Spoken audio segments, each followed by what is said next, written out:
zone. Gives it to Corey Kiner. Charges straight up the middle and runs into the end zone, standing up, giving him 100 yards and giving the Bearcats a 16-7 lead.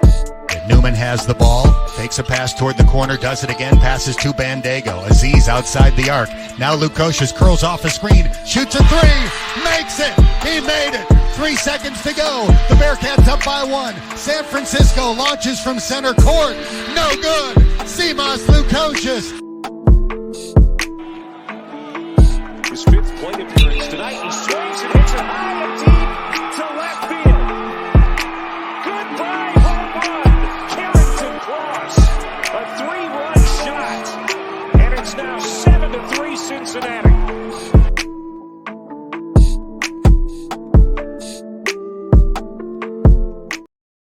Ladies and gentlemen, welcome back to the GoBeercats podcast, part of the Cats Keller Social Club and the Bearcats representative to the College Huddle community. We have Darin, as always. Down below, if you're watching on YouTube, you can see that we have our very dear friend at this point in time, multi-time guest here on the GoBeercats podcast, Scott Springer from the Cincinnati Enquirer. Scott, welcome back to the show, good sir. Those are some fun highlights you had there in that intro. You guys are moving up in the world. That's some cool stuff. By the way, that line that blocked for Corey Kiner on that touchdown, they're all back. So that's one thing to look forward to. We are going to hit on all of that and more. That's literally like maybe the first thing that we'll talk about here, Scott. I know I don't always do a good job of reminding guests about the GoBeercats show here. So we usually drink a beer while we talk UC sports. So Scott, you're the guest here. I'll ask you first. Are you sipping on anything while we talk Bearcats? Well, I've been fighting this dry cough allergy type thing for like 2 weeks. So actually, I'm sucking on a Ricola. There we go. I don't have a chew going, but it's that, and I've got a glass of water. There you go. I mean, you've been out boring, though it's not what you're looking for. So I will tell you that Saturday. We went to Darkness in Bellevue with some friends, and they had a session pale ale called Kirk Lavender, something like that. And I don't know if he's there's some significance to that name, but I'm not sure what it was. But Kirk makes a fine brew, so it was tasty.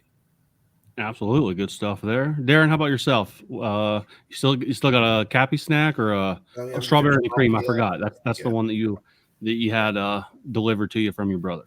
So yeah, until either one of us makes a trip back up or family comes and visits, this is kind of the Cincinnati beer that I have for now. Hopefully I can get a case of Cincy Light down here and then something else a little more fun for next time. Soon enough, probably.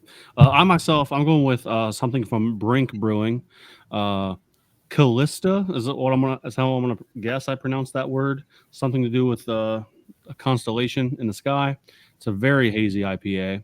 I even have it in the proper glassware here from Brink itself. So that's what I'll be sipping on here. Is that an award winner? They just had a bunch of awards handed out, didn't they?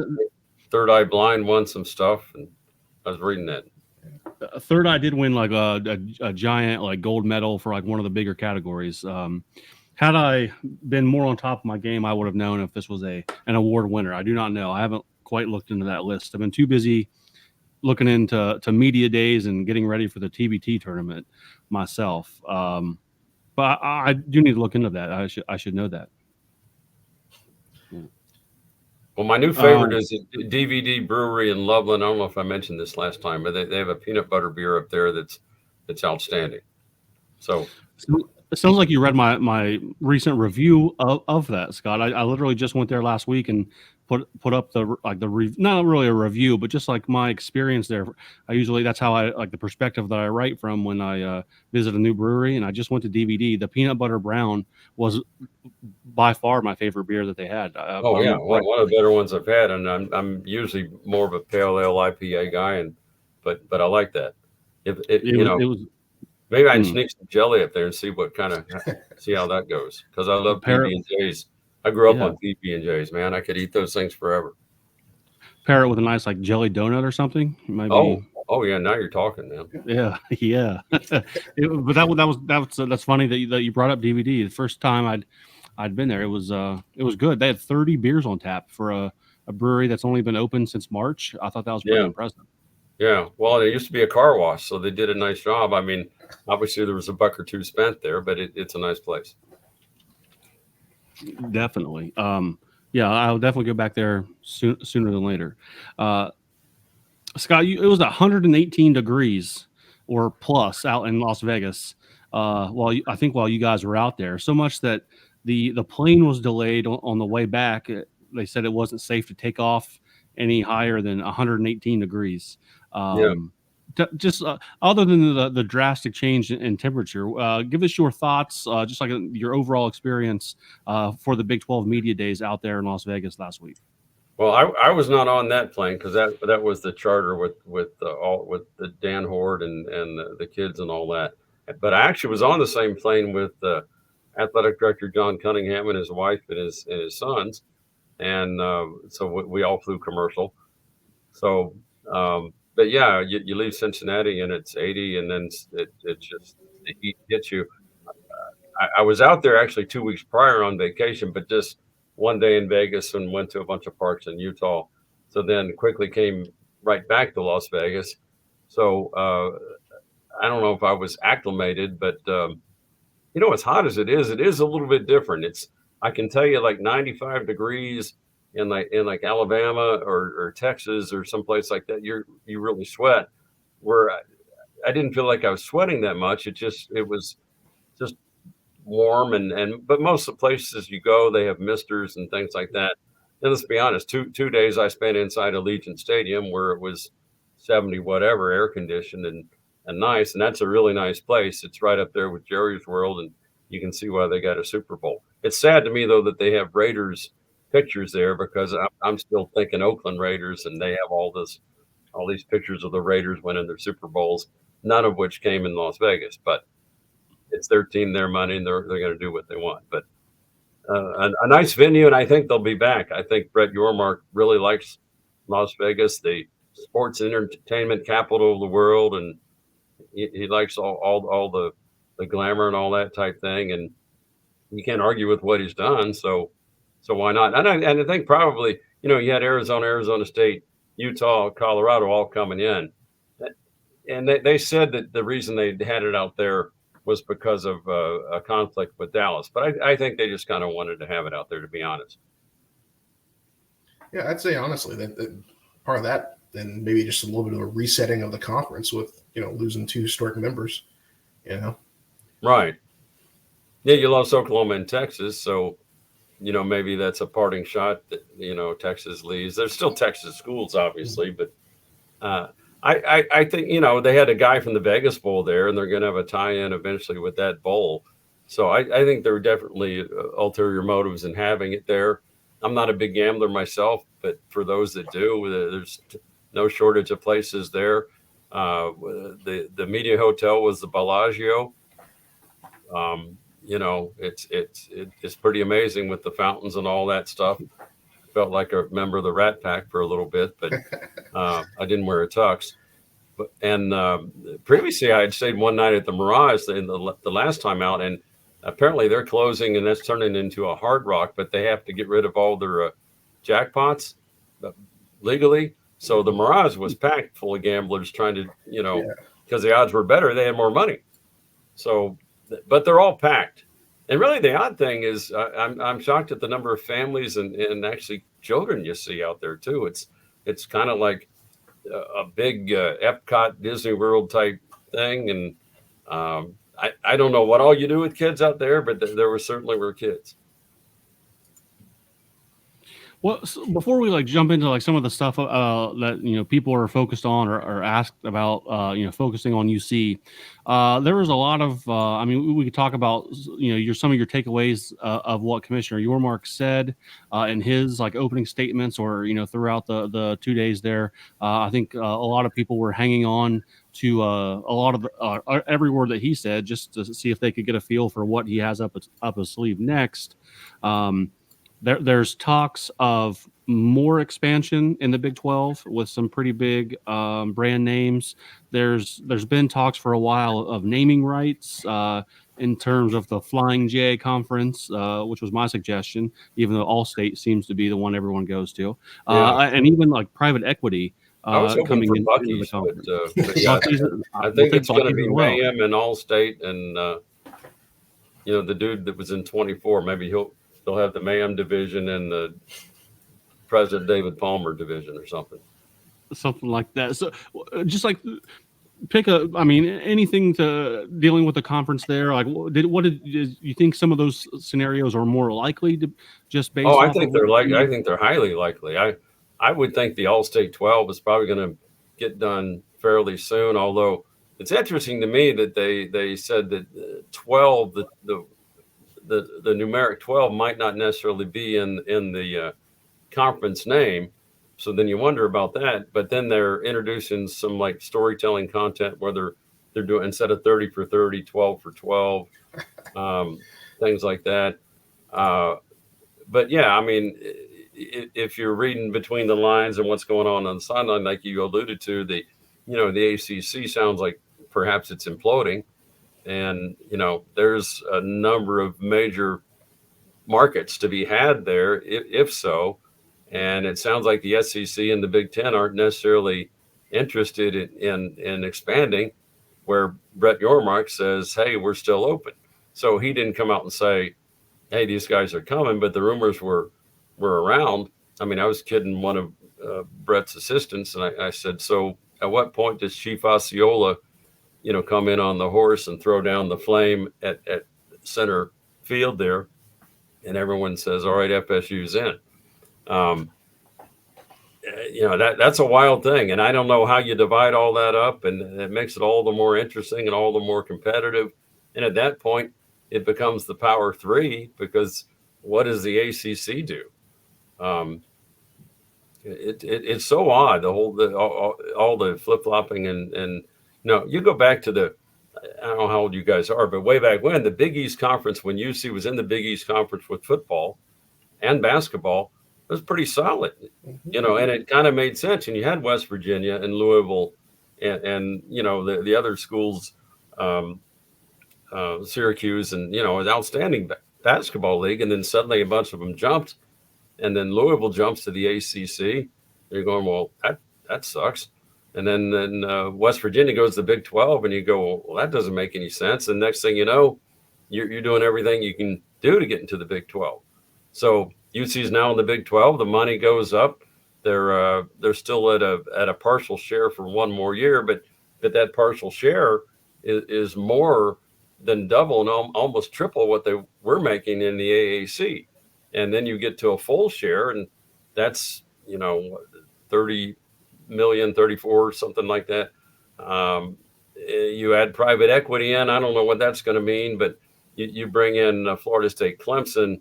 That certainly pretties up your media deal, I would think. I would say there's a new media deal, and look out. So he's always on the lookout for money, and he's pretty good at finding the money, and he's worked at big places, in addition to what he did in New York with the Nets, and he was with the Jay-Z's company, and he's got all sorts of tie-ins, and he's willing to sell anything. But he also worked for NASCAR, and NASCAR will put a sign or a badge or something on anyone.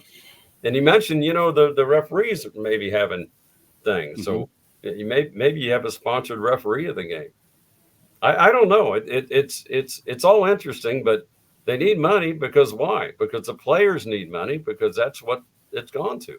You got to have, for lack of a better word, a sack of cash. And how you get that sack of cash, I don't know. There are different ways to do it, and some are doing it the right way. I think UC's NIL is doing it the right way. They just won an award. But there are schools that, let's face it, they have big money, big donors.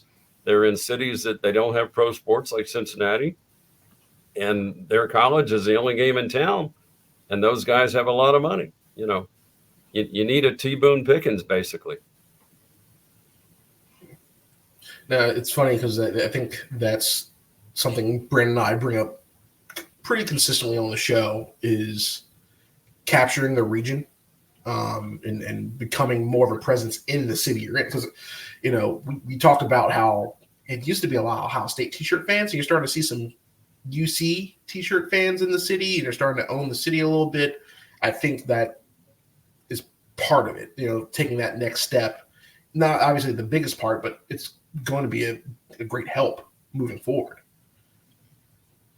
Yeah, I mean, you just have to buy in, and I know people don't like it, and I get it. We're here. It's I don't want to say it's cheap, but it's relatively okay to live in Cincinnati. You're not going to necessarily go poor compared to some other areas, but you're a bit spoiled because you have a pro baseball team, you have a pro football team in a city that's really not that terribly large. So you have that, and you don't want to lose them. But you also have now a university, and let's be honest, there's another university over on Victory Parkway. They're in a pretty big conference. Big East is pretty cool too.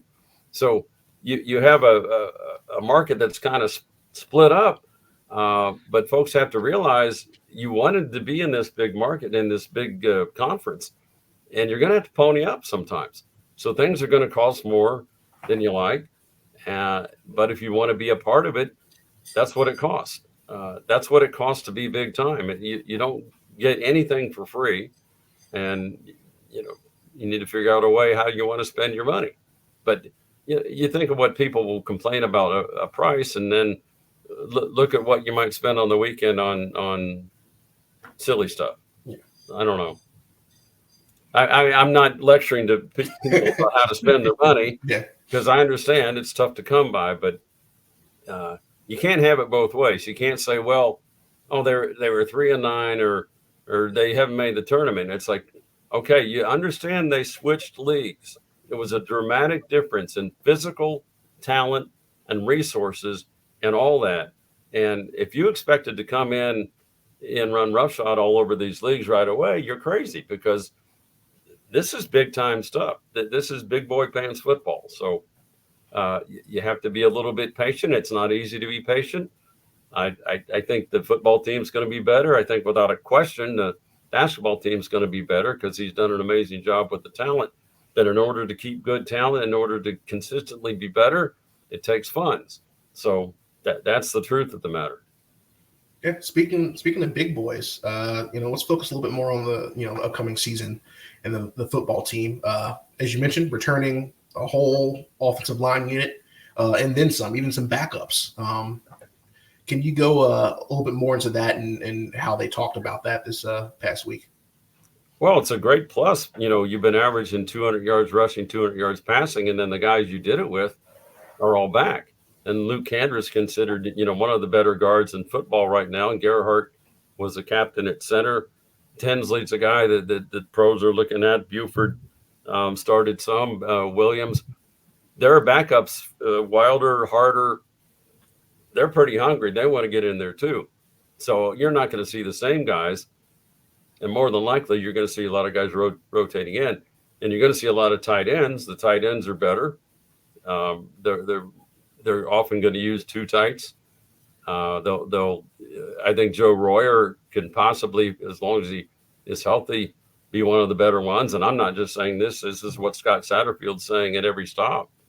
And the freshman tight ends looked really good to me in spring ball. And then Joey Belgian was a Western Kentucky transfer that missed last year because he got hurt in spring ball. And he's looked good. So I think tight end wise, you're looking good there, blocking and catching. I like the line. Now granted, these other teams, they went out and recruited dudes too, and there's some other teams with returning starters as well. But I think for what Cincinnati wants to do with the football, it's a big plus to have the same returning offensive line back in what they do. And then you have Corey Kiner tells me he's faster. He's not lied to me all that much, but even if he's not fast, he gained over 1,000 yards last year, 1,047. And then Evan Pryor and Chance Williams are pretty fast. Manny Covey's a guy in the background. I'm probably missing someone else, but I think you'll see a variety of backs. And the receivers, you don't have the same ones, but Tony Johnson was pretty good where he was at. FAU, and then Tyron Smith at UTEP, and maybe Evan Prater surprises everyone and puts it all together. Unfortunately, he missed a good bit of spring ball.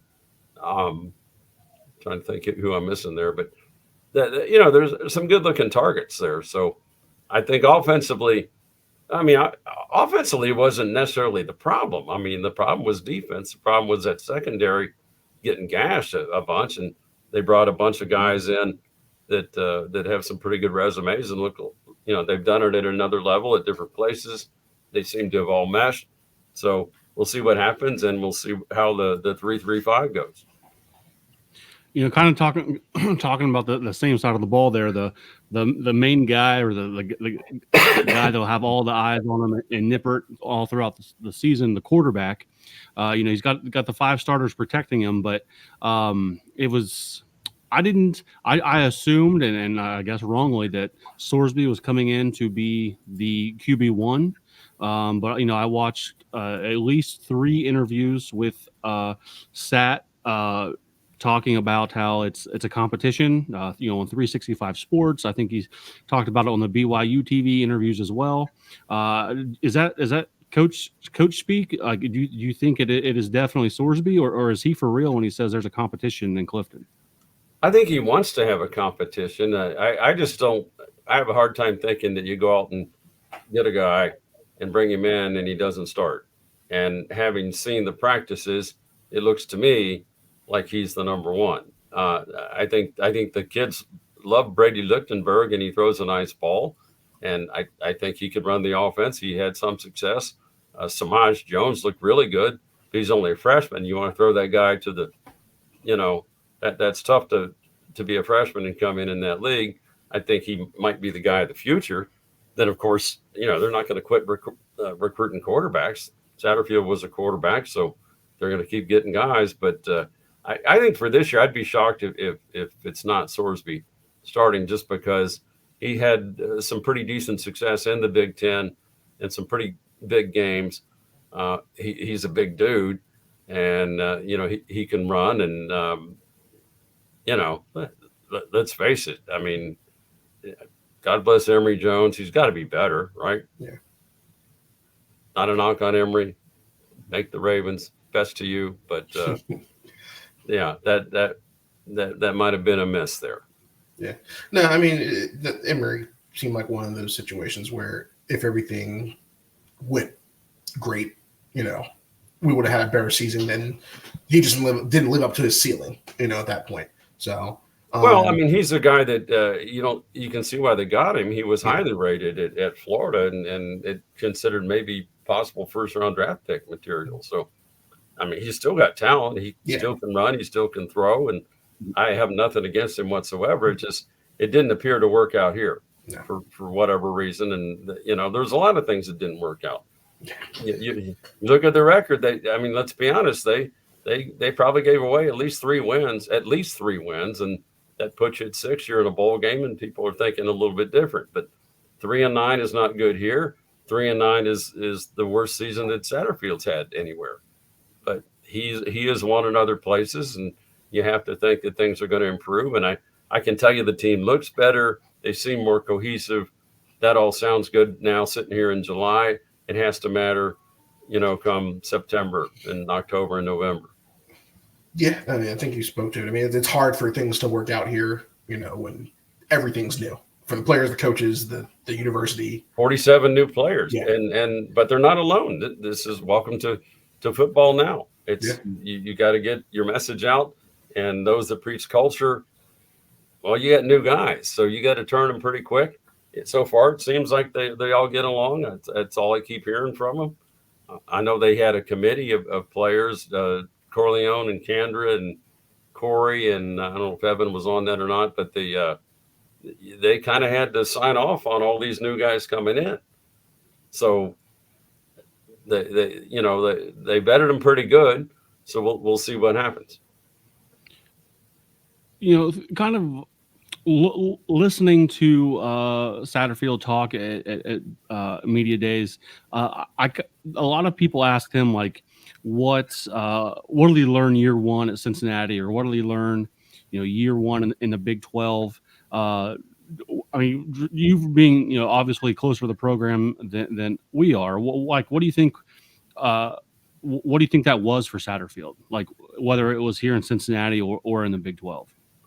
I think what I'm hearing from him is basically he came into a new situation, and I think he saw, well, they've been doing it this way. Let's just kind of roll with some of the guys there and go. And obviously that didn't work out. I mean, he has alluded to stupid penalties and things like that. So you had guys that were getting unnecessary targeting penalties and ridiculous penalties left and right. Obviously there was some disarray in the locker room. And in the end, those people are no longer here.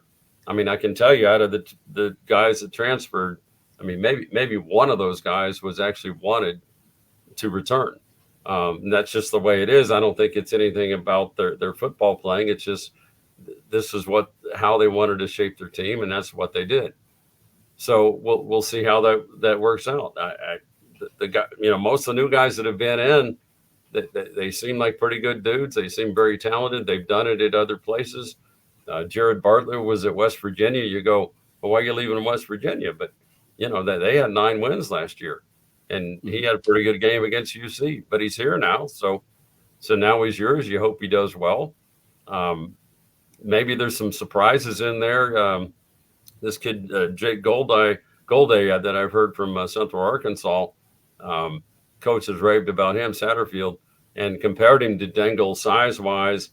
And then, they wear those catapult devices and they time them running, and they had him at 22 miles an hour, and that's cooking.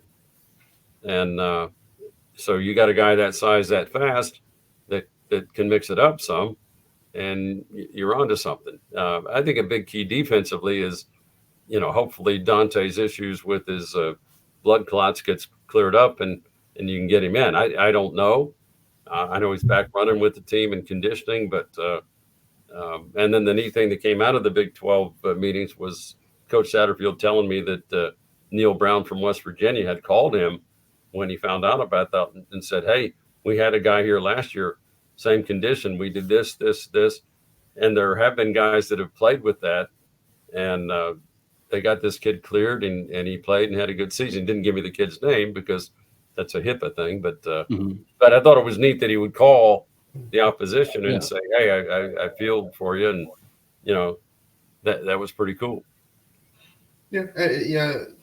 It's always refreshing to see gamemanship and sportsmanship like that, still exist in today's age of, competitive sports. I think some people, when they saw, or heard what happened to Dante, they're like, oh, he should have took the bag and went to the NFL. And well, the same thing would have happened there, though. I mean, he might have had an initial bag, but that's something that just was probably going to happen, and it's probably good that they caught it. Well, I made the point, that I think it was better that he stayed here, because at least here you have a camp that's going to put more in taking care of you, out of and not out of your pocket either, finances aside. So I think ultimately it was better that it was caught here than who knows where. Well, I mean, who knows what's going to happen, and you hope that he plays, but let's look long term. Yeah. Say they hold him out a year and check him out. Well, then you probably get him back for another year, and that's not a bad deal either. And then, you have to get by with some of these other guys, but I know Jalen Hunt was the guy that he mentioned that could step in and do the job. I mean, none of these guys are going to be Dante, but you can get some different looks. Hunt's the bigger of the bunch at 300, but then Dorian Varner was another one that was in, and then Coleman. Those are like guys 275, 265 in that range. So I think you have guys that can play, because it's not just the one guy. I mean, Dante usually was double teamed, and so people might look at his stats and say, well, he didn't have all that many sacks. It's like, well, he had 2-3 guys on him too. So I don't know. I think they like the new defense. I mean, let's face it, it can't be any worse than the secondary. So, this team can score. You can make a few stops. If you don't make some dumb penalties, and there's a few wins. You spoke to kind of the next guy stepped in for Dante potentially. It seemed like another big emphasis that Scott put on in his interviews was getting more depth, getting longer, getting faster on defense, and just having guys that they can rotate in now and hold their own. So so someone like Dante or Dingle, don't have to take all the hits and, be out there for most of the snaps of the game and get wear and tear. Right. Yeah. Well, that's one of the things he noticed. It's like we don't look like the other teams. So, and this is what he was saying last year. So Zach Grant, the general manager, has done a nice job of, searching for guys in the portal that look the part, act the part, and we'll see if they can play the part. And I think they have a decent shot at getting to a bowl game, and that seems to be a very important thing, goal this year. And I think you should be happy with that if they get to, 6 or 7. Now, a lot of places 6 or 7, that'll get people antsy, but I think you need 6 or 7 and then start worrying about the other stuff. Yeah. I mean, I think a lot of fans are probably in that camp right now. Like, let's get back to a bowl game, and then take it from there. That's certainly where I find myself right now. Well, I was saying with John Cunningham, and he was approached by a bowl guy. They have bowl reps that show up at these things, and it was not one of the main bowls, but it was just, hey, we know you want to do better, but if you're in this predicament, we might be interested. And that conversation was held, early July, and bowl games are a long ways off, but that's the way that works. It's a great gig being a bowl rep, though, man. I guess you just travel around and wine and dine some people and see what happens. Yeah, I remember when they were walking around the grid in 2021. I think there was it the Cotton Bowl and the Orange Bowl that year? I forget. I think there was two different the Orange Bowl weeks. Guys always thought it was cool. I mean, they had I'm wearing orange tonight, but get the orange blazer, and I mean, where else would you wear that? It seemed like a good job when they were just walking around, talking to people, taking pictures, and schmoozing with people. So you're glad hand you get taken out for steak, and you say, well, we kind of like you, we'll get back to you next week, and then you go do the same thing with somebody else. And I didn't have steak today for lunch, but it is burger week here in Cincinnati. I did have the Godfather at Bucketheads today. You know what? That is awesome. I had that, and that looks like one of the more unhealthy things you could eat, but I'm still full, and I ate it. It was awesome, though. My wife's only 5 feet tall. She ate one, so it was good. I'm full. I skipped dinner because it's still with me here. Scott, Darin, do you have anything else on media days before we kind of switch gears here a little bit? I know there's you and I will hit some stuff after we let Scott go here, but anything else that we missed that you think we need to hit on? No, I mean, you touched on everything. I know we have a little bit of the older team this year. I mean, obviously a lot of new guys in the portal, but still a lot of older players making up the composition of this team this time around. Well, that's the way it goes anymore. I mean, these guys are 25, 6, and 7. Oklahoma State starting quarterback, 7th year of college football. Cam Rising is older than I am at Utah. Right. You used to say that in jest with a team. It's like, well, there's so-and-so is 7th year. Now they've actually played 7 years, or they've had 7 years, and they've been all over the world. So it's an amazing thing. I was just going to ask, all the UC reps, Kandrick, Heiner, Canteen, Fletcher, they were all dressed to the nines for this thing. They all looked good. Kiner, maybe, with the shoes that he had on. I don't want to know what the price tag was on those things, but I'm sure it was expensive. But like, not just considering media days, do you have like a player that might be like your favorite, or maybe you think is the most entertaining to interview, and why is it Fletcher? Well, who wouldn't like Fletcher? I mean, he's just entertaining. He takes it easy. He's laid back, 6'7", but he kind of looks like Spicoli from Fast Times. He brings out the Australian rules football. And I asked him, I said, why do you have that out there? He just likes to kick it. Reminds him of home. And then plus for UC fans is his brother Max is going to be with him.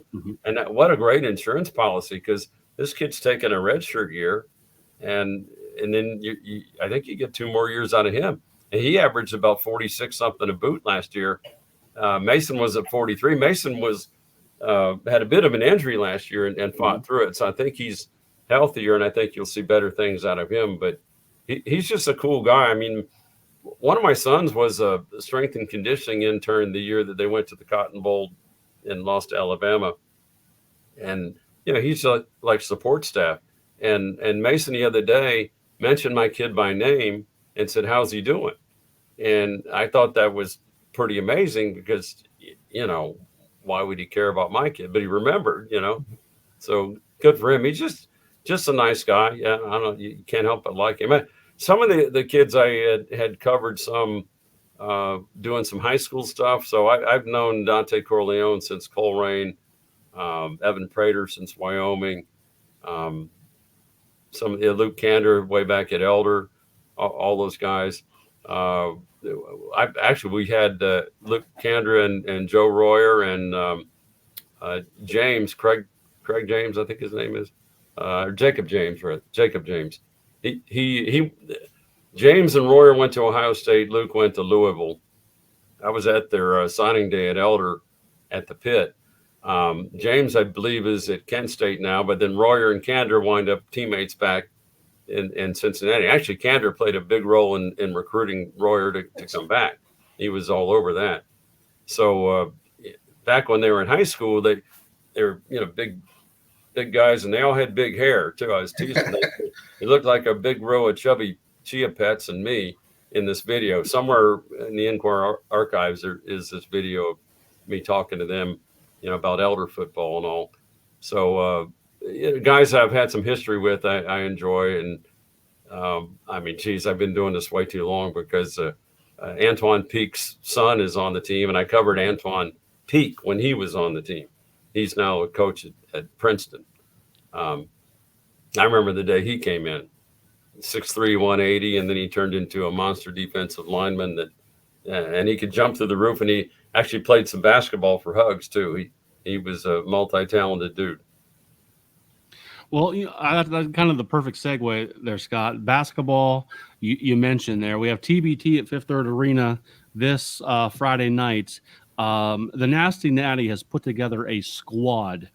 The only name that might be missing is Gary Clark, which would be the cherry on top here. But this team is 13 deep. They had a nice run in the tournament last year that started off in Cintas Center. What do you think about the chances? What do you think about the squad for this year's version? Well, I'm going to see them Wednesday, and then I'll be there at the game Friday night. But yeah, the roster on paper looks better than what they had last year. And then adding Nizier Brooks, I think, adds some pretty good depth there in the post. And Evans and Cumberland can still light it up. And Trey Scott, was awesome. And Keith Williams is on the roster. See, Scott and Williams only came for the one game, or no, it was just Scott. I think Williams missed the flight and didn't make that quarterfinal, because otherwise they might have advanced. So I haven't seen Keith play in a while. And then, Troy Copain is still a veteran. And forget who's on the one dude that's got the hyphenated name that's not a UC guy. I thought he looked good in Fletcher Ellis. Spurts. Yeah. Mm-hmm. So they were fun to watch. And I wasn't necessarily sold on that ending, but then when I saw the Elam ending a handful of times, it does pique your interest. And the Xavier Zip 'em Up team last year, their first game they won, but they were down.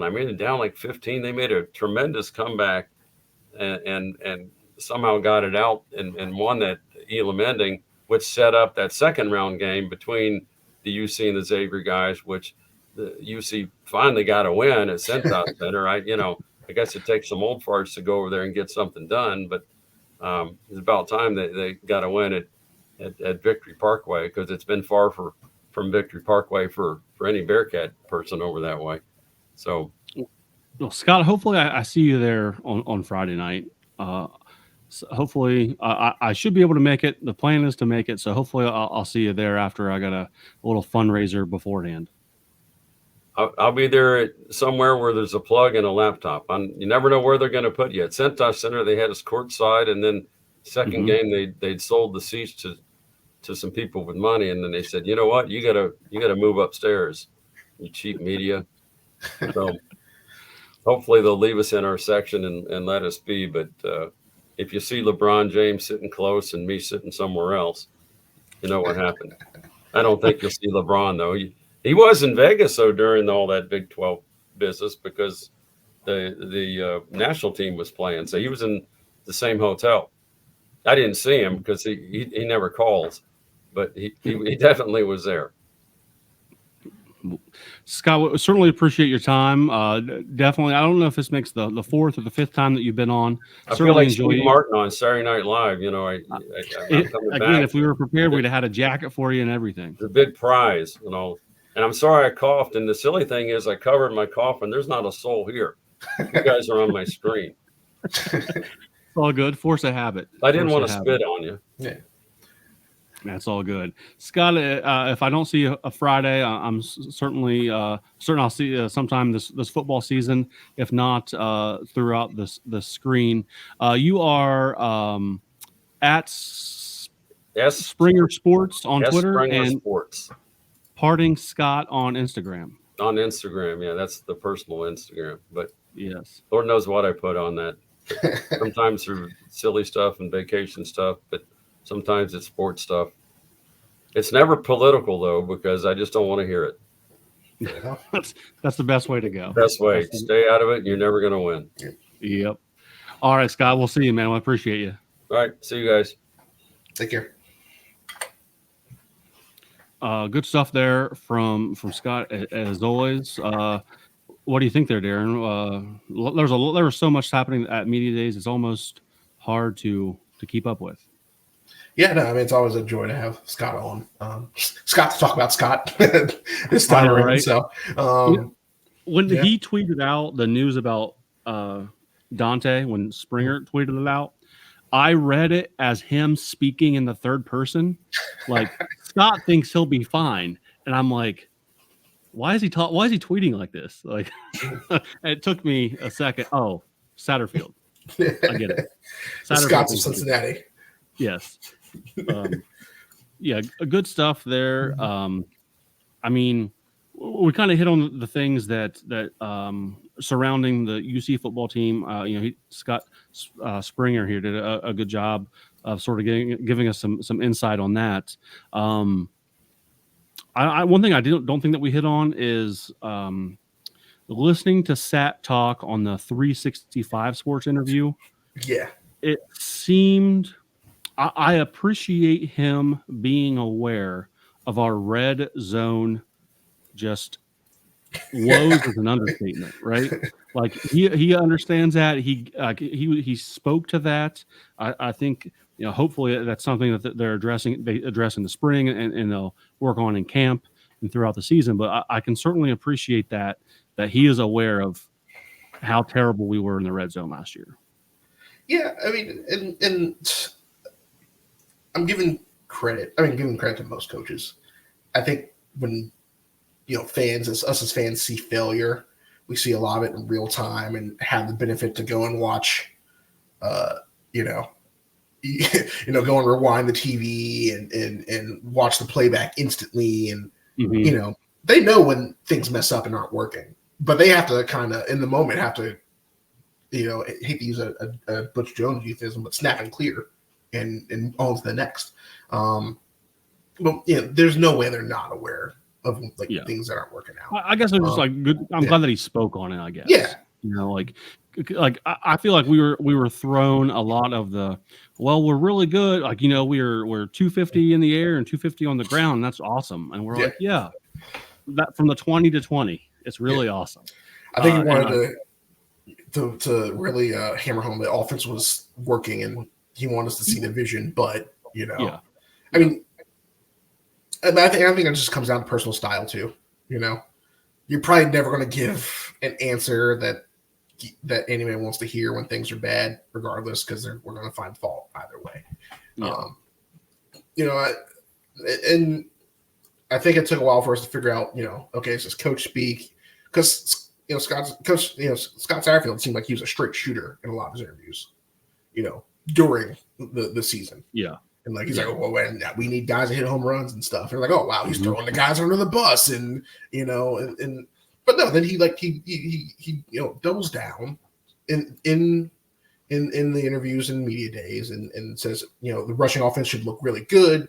I just need guys to really hammer it home. I mean, even Corey kind of kind of spoke on that a little bit. Obviously, he's not going to throw names out there, but he rose to the challenge and took the challenge. So I think it's safe to say that Scott generally means what he says and says what he means, and then that's just it. Yeah. That's just the crux of it. I mean, and kudos to him for kind of taking every interview he could, at media days. Yeah. I mean, he doesn't have to go on 365, Right. I mean, there's obviously a good production, but I mean, I compiled all the videos I could, from all the different interviews. I mean, these guys were everywhere, answering questions anywhere they could, got a lot of TV time. The Kings in the North podcast that you found, I did not see any coverage on that, or I didn't see any clips from that live, coming out. Mm-hmm. But the Mason Fletcher interview is gold. I tweeted out a clip of that earlier. The kangaroo just segment. Oh my God, I died laughing. My wife's like, "What's wrong with you?"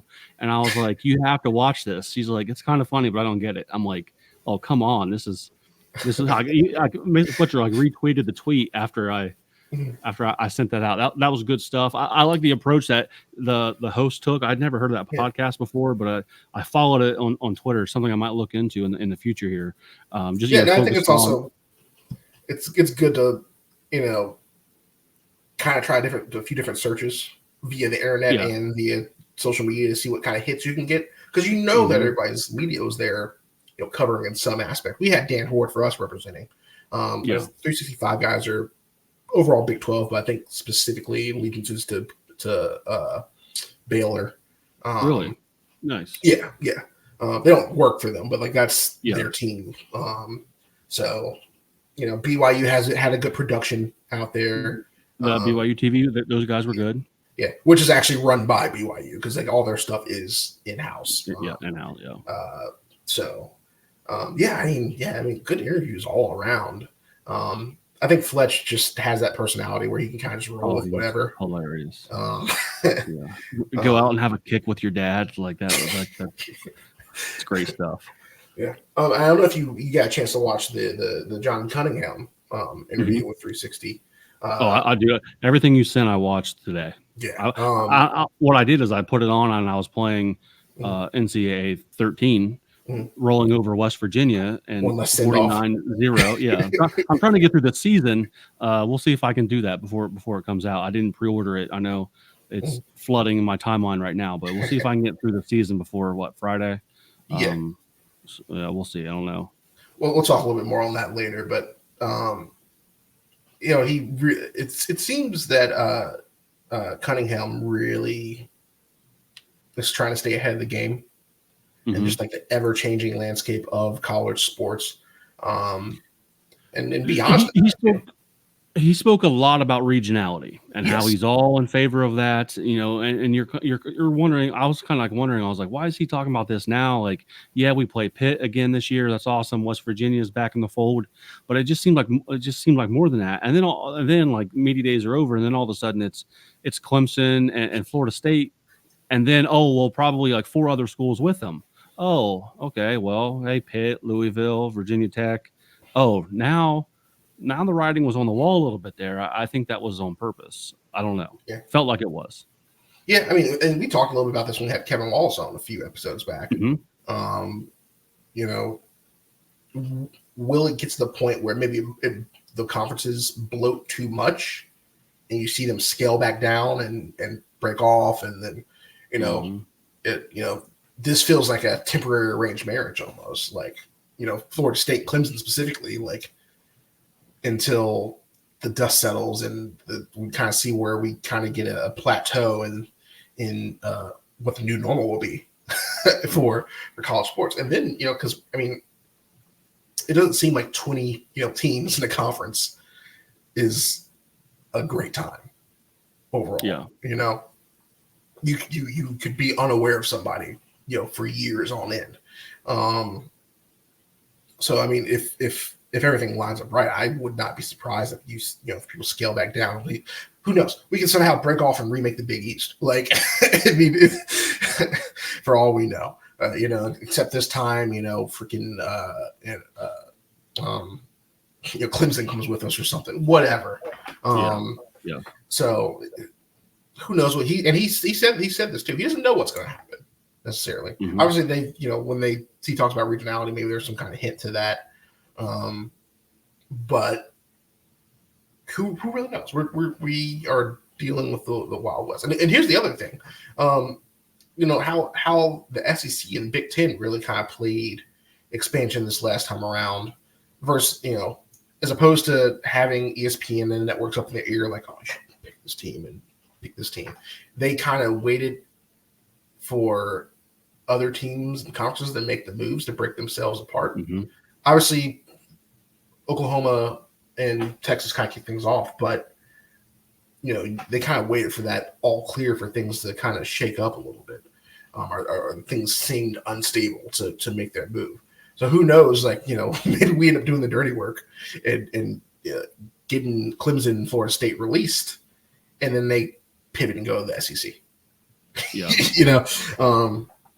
I don't think that's the case necessarily, but it's definitely not outside the realm of possibility. Who knows? It's realignment. Like it's a wild time, and it's hard to tell where we'll end up. What kind of circling back to your mark. Anything that you remember that he led off with that kind of struck you as I don't know, some read the tea leaves or anything like in that sort of thing. Like I feel as though he threw a lot of stuff at us. He was talking about Big 12 Mexico, kind of pivoting to baseball and women's soccer, and then going into football. That's probably not a terrible idea.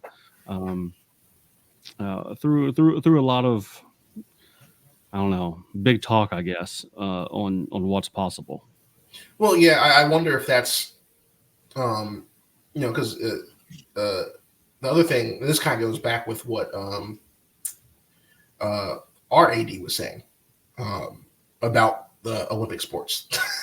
I wonder if it's kind of, I mean, one, as Scott said, he's good at finding the money, but two, I think there's maybe an opportunity there to put some money into women's sports, and soccer specifically, because of the growth that we've seen in basketball and soccer over the last few years on the women's side.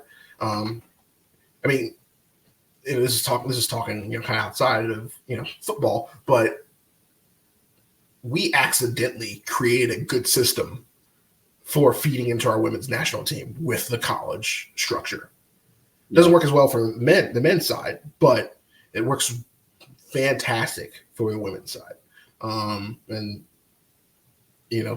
maybe there's something there, and that's just kind of the next thing he's trying to get into, to maybe capture some untapped money, because the money is there on the professional side. So that's obviously just kind of me spitballing off the top of my head and with the knowledge we have about everything.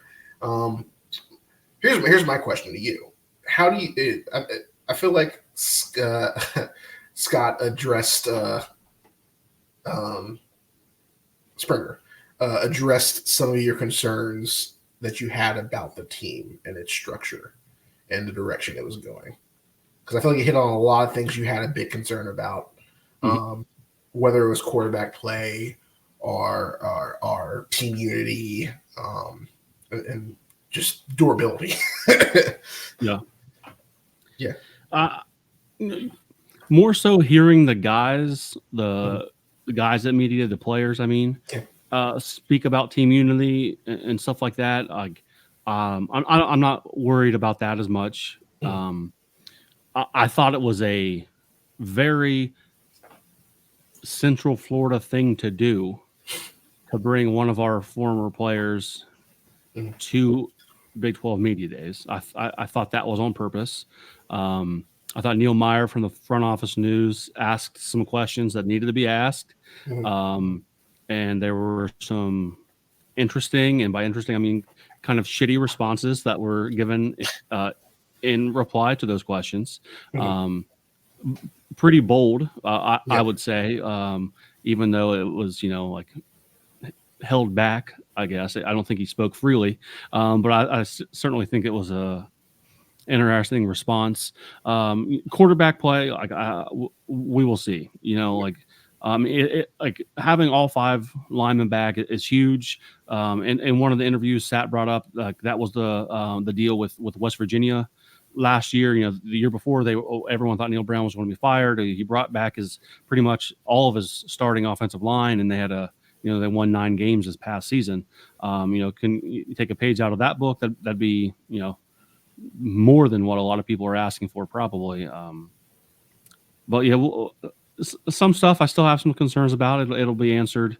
I think, like we talked about before, fairly quickly into the season, and we'll know what kind of season that we're having within the first month of the season. But cautious optimism here. But still, I still got some questions I want to see. The switch to the style of defense, going back to the 3-3-5. I think we ran that when Freeman was here, and it can't get any worse. And that's we just pull guys off the field. If we run 6 guys out there, it might get worse, or it might be the same as last year. Who knows? But yeah, also, cautious optimism here. It's a willingness to change. Is that working? Yeah. For sure. Obviously, yeah. It's easy to have doubts in your mind when we fall so far so fast.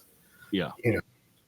From essentially the mountain top. And then also have your old rivals in your ear yapping about the coach. So yeah, I mean, it's not easy. It's not easy to put those thoughts to rest. I get that, especially after the results given last year. But the idea that you're willing to change defenses, change your approach a little bit, because last year was, and I think something else Mr. Springer said was pretty interesting.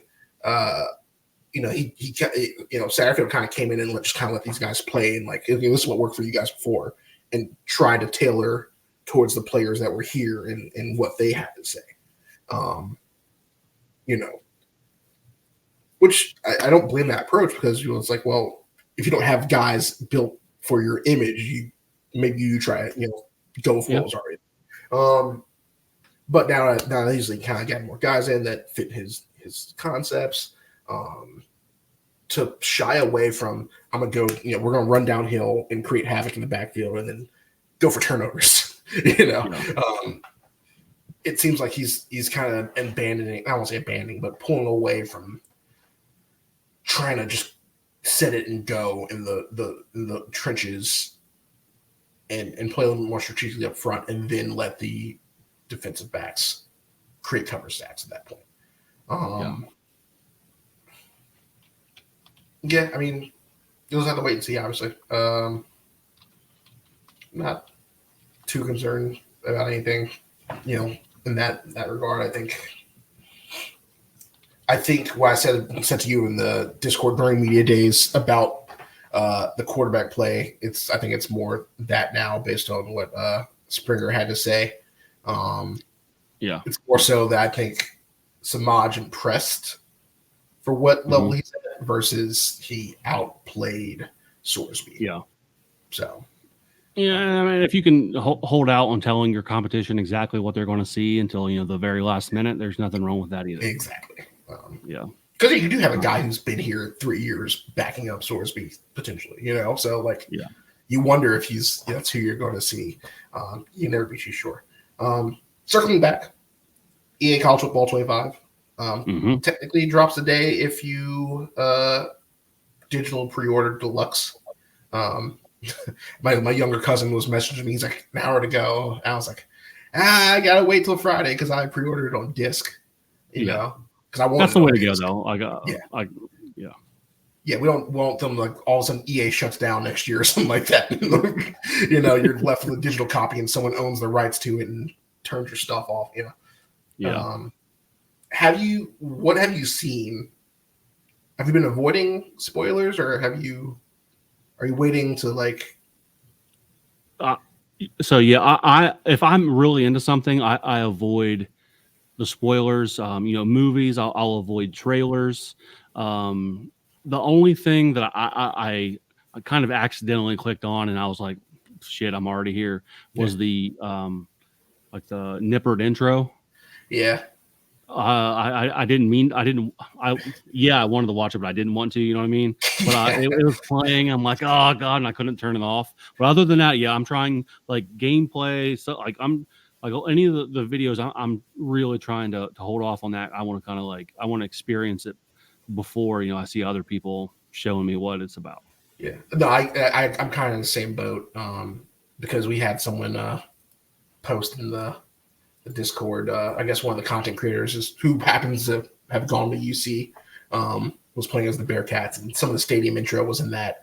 I was like, dang, and I kind of realized after the fact, I was like, dang, I actually probably would want to really wait to see that, myself in person. But that wasn't the whole intro. Now, did you see the intro from that only, or did you see the intro from what the school has posted? No, not that. I didn't see anything. This was what was in the Discord. Okay, so that's not the whole intro then. Okay, so you're good. Okay, yeah, I will say they did us great service though. Yeah.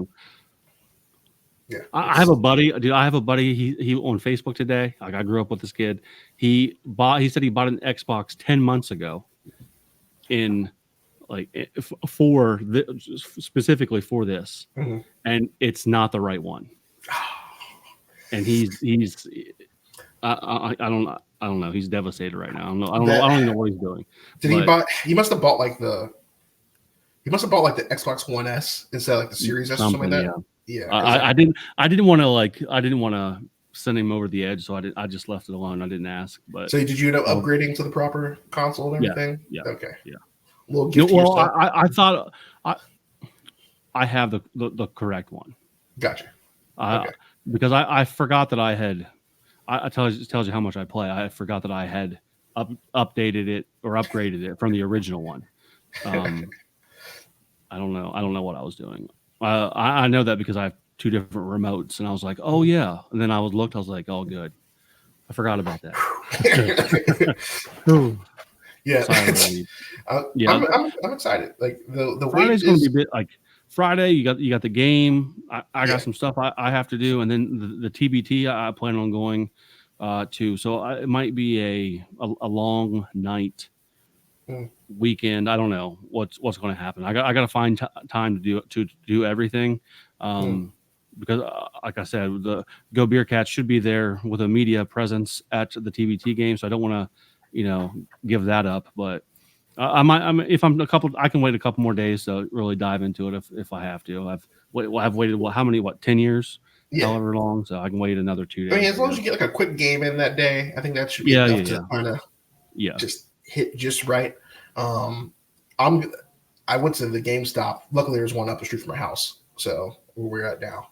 So it's a nice short drive, like 2 miles away. And they're like, "Oh, I think we're having a midnight release for us." I'm like, "Oh, well, say less. I will be there. Midnight release." I don't know if you saw us in Discord. I was talking to Stu. I was like, "I'm gonna get a Crave case or a pizza or something like that, just to hit on the old times." And I took the day off, so I'm gonna enjoy it on Friday. I'm wearing the visor to get my coaching vibes right in the celebration today. So get the headset on. Yeah. There we go. Good stuff, Darin here. I'm sure we'll jump into something here. What could we possibly jump into next week? I'm sure there's more football talk. There'll be more TBT recap. Hopefully we're talking about a win there. And I know that we've got some stuff in the works here down the line as well. So we'll bring it all to the people because that's what the people deserve. Yes, sir. I'm looking forward to it. All right, man. I will leave you as always. Cheers, go Bearcats. Cheers. Go Bearcats.